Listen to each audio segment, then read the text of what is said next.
Bonjour à tous, je suis ravie de vous retrouver dans une nouvelle vidéo et aujourd'hui on se retrouve pour une vidéo un petit peu particulière. Pourquoi? Tout simplement parce qu'aujourd'hui je vais vous sortir un gros dossier, un énorme dossier. Un dossier que je sors très rarement d'ailleurs, vu le niveau de ridicule, j'ai explosé le baromètre de la honte avec ce dossier. Oh là là. Donc aujourd'hui je vais vous raconter la pire honte de toute ma vie. Non mais rien que d'y penser, j'ai honte. C'était pire qu'un cauchemar. Je sais pas si vous avez déjà fait ce type de cauchemar dans lesquels vous vous retrouvez tout nu dans la rue, au travail, chez vos amis, ou ces cauchemars dans lesquels vous vous retrouvez sans chaussures, au travail, dans la rue. Personnellement, j'en ai déjà fait des cauchemars comme ça et je sais qu'à chaque fois que je me réveille, j'ai une sensation horrible de honte. Le problème, c'est que ce genre de honte n'est pas resté au stade du cauchemar. Non, le cauchemar est devenu réalité. Bon là, je pense que vous avez bien compris que la situation était honteuse. Allez, je prends mon courage à deux mains, je vous raconte tout. Pourquoi je m'afflige ça? Je suis pas obligée. C'était un soir d'automne à Paris, dans le 6e arrondissement. Il était environ 19h et je m'apprêtais à aller à un rendez-vous, à un date plus précisément, avec un jeune homme qui s'appelait Guillaume. Alors oui, je précise que c'était dans le 6e arrondissement, quartier hyper touristique, donc se taper la honte dans le 6e, en plus un soir de Fashion Week, c'est pas l'idéal. Donc j'avais plus précisément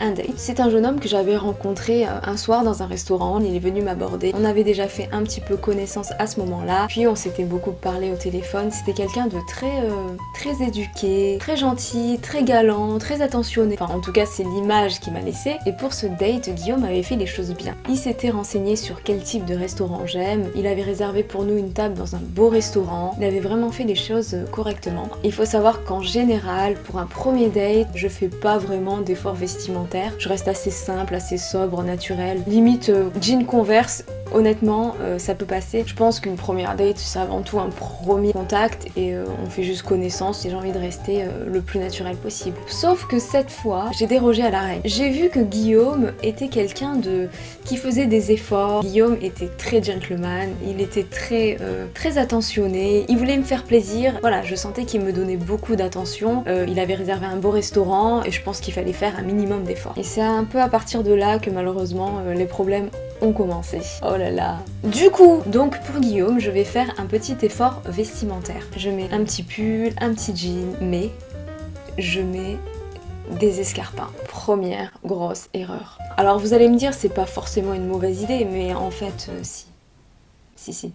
C'est la pire idée de ma vie en fait. Donc je suis habillée, je suis prête à partir. L'idée est de prendre un taxi. J'habite dans le 6e, lui m'invite dans un restaurant dans le 4e. Donc le plus simple c'est de prendre un taxi. Pour les Parisiens et ceux qui connaissent Paris, vous savez que Saint-Germain c'est un quartier très touristique où il y a toujours beaucoup de monde. Mais encore pire les soirs où il y a des événements comme par exemple la Fashion Week, les sorties des défilés, où les gens viennent souvent sur Saint-Germain pour boire des verres. Et c'est très compliqué de choper un taxi un soir de Fashion Week. Du coup, deuxième mauvaise idée, je décide de prendre le métro, mais avec un très mauvais pressentiment. Je sentais qu'il fallait que je reste chez moi. Déjà, j'étais très fatiguée. Vous savez, c'est ces soirs d'automne un petit peu frais à Paris, où il pleut, des fines gouttes, t'as juste envie de rester chez toi, de manger une pizza et de regarder Netflix. Mais je me dis qu'il faut quand même que j'y aille, que le rendez-vous est dans 10 minutes et que ça se fait pas d'annuler comme ça à la dernière minute. Donc je pars de chez moi, je rentre dans le métro et là je sens que ma chaussure est un petit peu grande. Il faut savoir que c'est des chaussures que je portais pour la première fois,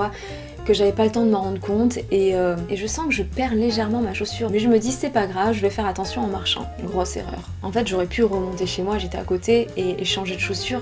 Mais en fait j'étais tellement en retard, j'étais tellement dans la précipitation que du coup bah non, je suis partie. Et donc je monte dans le train, je monte dans la rame et je me sens mal à l'aise vraiment dans ma chaussure elle arrête pas de sortir et en fait je trouve une technique dans le métro, je plie les doigts de pied ou je sais pas ce que je fais et les chaussures en fait ne s'enlèvent plus. J'arrive à Châtelet pour un changement de métro et là je vois que je suis mais tellement en retard. Qu'est-ce que je fais? J'accélère, je descends les escaliers du métro à toute vitesse et là il se passe ce qui n'aurait jamais dû se passer en temps normal. J'arrive en bas des escaliers et en fait il y a les rails du métro juste à côté de moi. Mais ce qui se passe c'est que je sais pas ce que je fais, je trébuche un petit peu. J'ai tellement descendu les escaliers à toute vitesse, j'ai eu un petit recul, je sais plus, j'ai une espèce de réflexe peut-être pour ne pas tomber. Et là il s'est passé quelque chose de très étrange. Donc mon pied droit, donc le pied sur lequel ma chaussure partait, est parti légèrement en avant et ma chaussure s'est enlevée de mon pied et là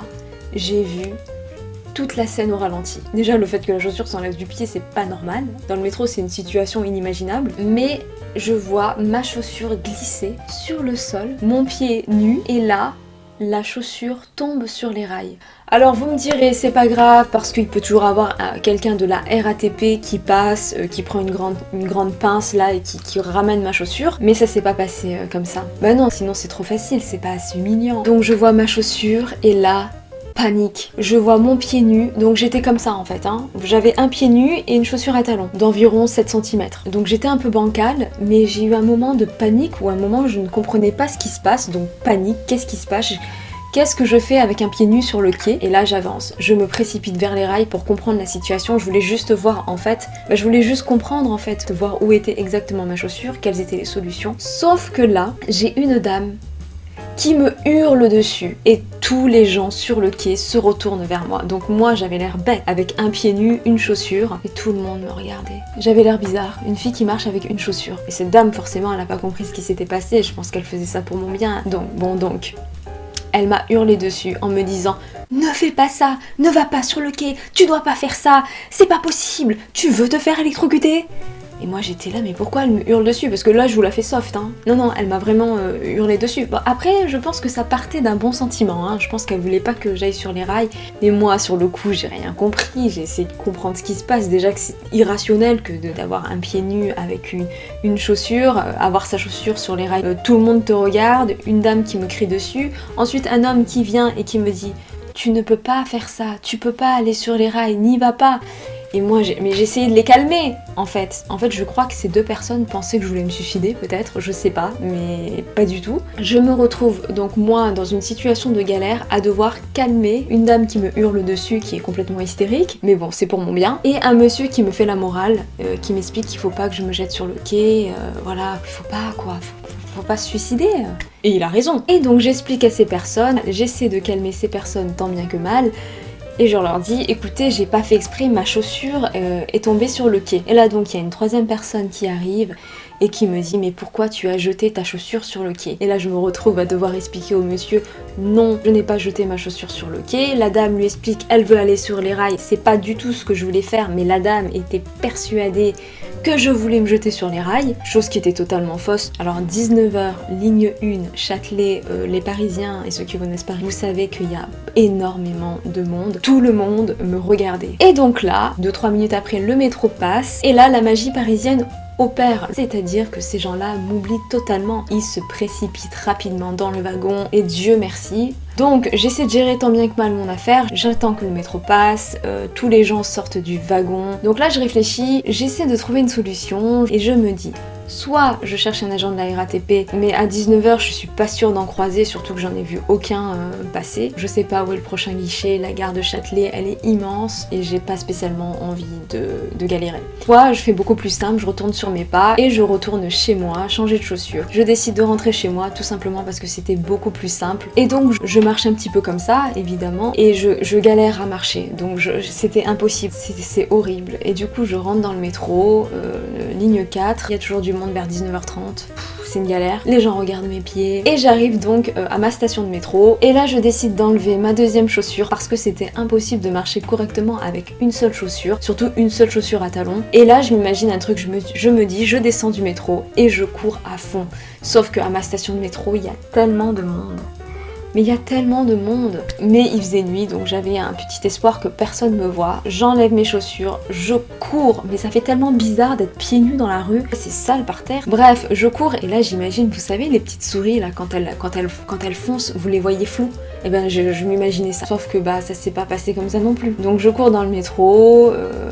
Et donc là je sors de la bouche de métro, j'arrive dans la rue, il faisait nuit, je me suis dit super, personne va me voir. Et ben ça s'est pas passé comme ça. J'avais juste quelques mètres à faire. Mais là je croise une bande de jeunes, certainement légèrement alcoolisés, qui me voient et qui dit, en hurlant, je vais pas vous le refaire mais je vais juste vous dire ce qu'ils ont dit. Regardez-la, elle a pas de chaussures, non mais pourquoi elle fait ça? Qu'est-ce qui lui prend? Mais c'est bizarre! Heureusement, il faisait nuit, la porte d'entrée était à 3 mètres, puis je suis arrivée chez moi et c'était la fin de l'histoire. Et là, j'arrive chez moi, soulagée, contente de rentrer chez moi. Habituellement, quand j'arrive chez moi, j'enlève toujours mes chaussures, mais là, c'était pas la peine. Puis je reçois un message de Guillaume qui me dit « Vanessa, tu es où? Je t'attends. » Donc j'ai enfilé une nouvelle paire de chaussures et je suis partie à mon rendez-vous. Et voilà, fin de l'histoire, fin de cette honte. Je me suis retrouvée pieds nus dans le métro et dans mon quartier, qui est un quartier ultra touristique. C'était une des situations les plus malaisantes de toute ma vie. C'est tellement bizarre de se retrouver pieds nus dans le métro et dans la rue. Je le souhaite à personne.